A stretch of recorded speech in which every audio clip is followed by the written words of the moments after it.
Shalom, what is Soul's but giving no praise to Yahweh, but Hashem Yahushua, but Hashem Kakwadash, the blood of the apostle, great Most and honors you brothers doing the work of the Most in truth and in sincerity.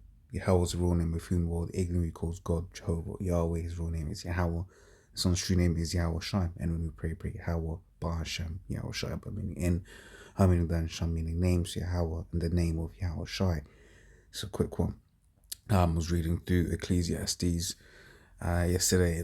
It's just King Solomon, the way just phrasing this and saying this, right? It's Ecclesiastes 1 and 2, right? Vanity of vanities, saith the preacher. Vanity of vanities, all is vanity, right? And in this world, it's designed to stress us out, man. Yeah, the elder Ithon, fire kills leprosy, that channel, right?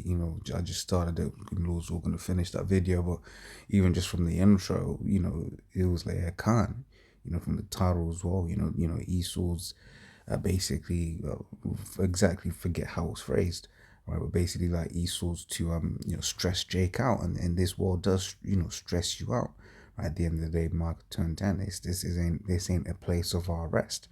Right, this ain't a place of our peace, right? This is where we have been sent to serve punishment. Okay, so it says vanity of vanity, saith the preacher, vanity of vanities, all is vanity, right? And I've just been, in my personal life, just getting stressed out by some demons at the job, right? But then it is just that remembrance that in this place, it's all vanity. It's all gonna be destroyed. It's all gonna be taken away, right? So there's a bit of peace in that, right? That okay, cool. Hey, these men are being demonic, few breaths, right? Chill, and then can't just keep going on, right? It's to be expected, right? It's to be expected that every now and then your boss is gonna be a demon. It's to be expected that every now and then your woman's gonna be a demon. Right? It's to be expected that every now and then you're gonna get a little sick. It's to be expected that every now and then, right, demons gonna fuck with your mind. Vanity of vanities, man. Right? This flesh, this realm, it's all vanity, right? And the Lord is getting ready to shut it down, right? So this is from the Hebrew, right? Habal, right? It says from 18:1891, emptiness or vanity, figuratively something transitory and unsatisfactory, right? Often used as an adverb, right? So this place unsatisfactory, definitely, right? Empty, definitely, okay. And then in the etymology, right, vanity, circa 1200s, that which is vain, futile, or worthless, from Old French vanitaire, right, self-conceit, futility, lack of resolve, from Latin vanitatum, right, emptiness, aimlessness, falsity, figuratively vainglory, foolish pride, from Venus, empty void, figuratively idle, fruitless, from PIE, Proto-Indo-European, bueno, suffix form of root eue, says to leave, abandon, give up, meaning self-conceited in English, attested from mid 14th century. Vanity table is attested from 1936. Vanity Fair from Pilgrim's Progress. All right, so that's it on that, right? But then what you call it in the next chapter, King Solomon writes this, right? It says, therefore, this Ecclesiastes 2:17, therefore I hated life, right? Because the work that is wrought under the sun is grievous unto me.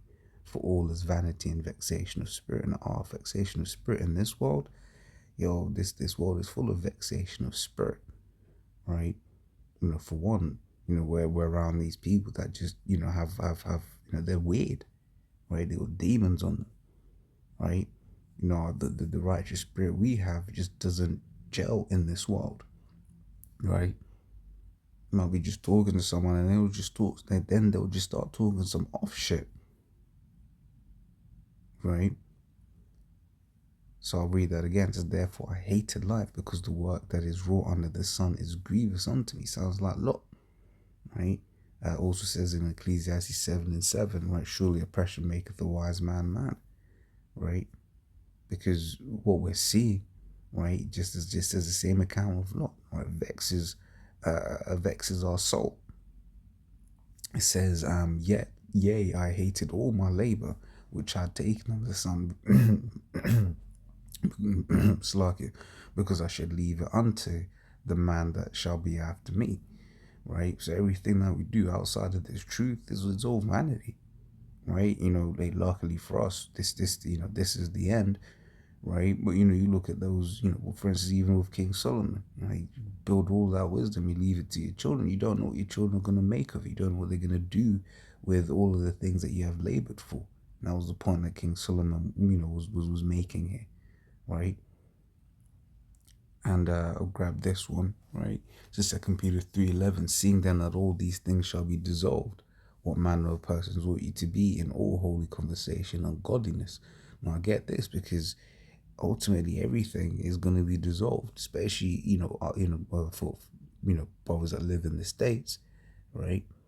Everything in that country is going to be just destroyed and dissolved, right? We're not even going to be taking these bodies that we have into the chariots, man. Nothing that we have into the doesn't like of basically we're not going to be taking these bodies into the chariots, man.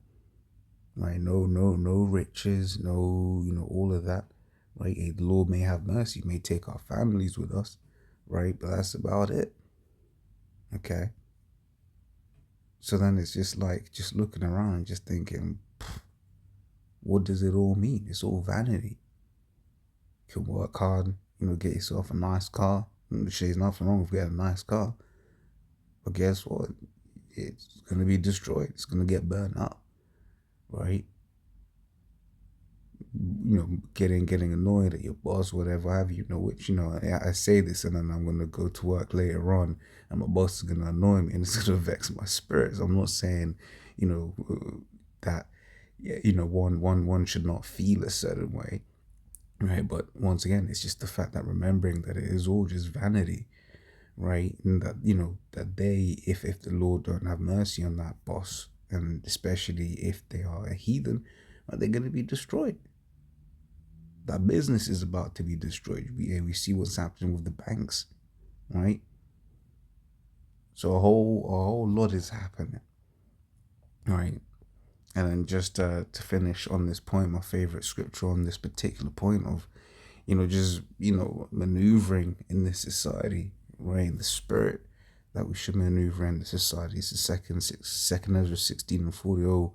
Oh, my people, hear my word, make you ready to thy battle, and in those evils be even as pilgrims upon the earth, right? Not getting attached to any one thing, because hey, guess what?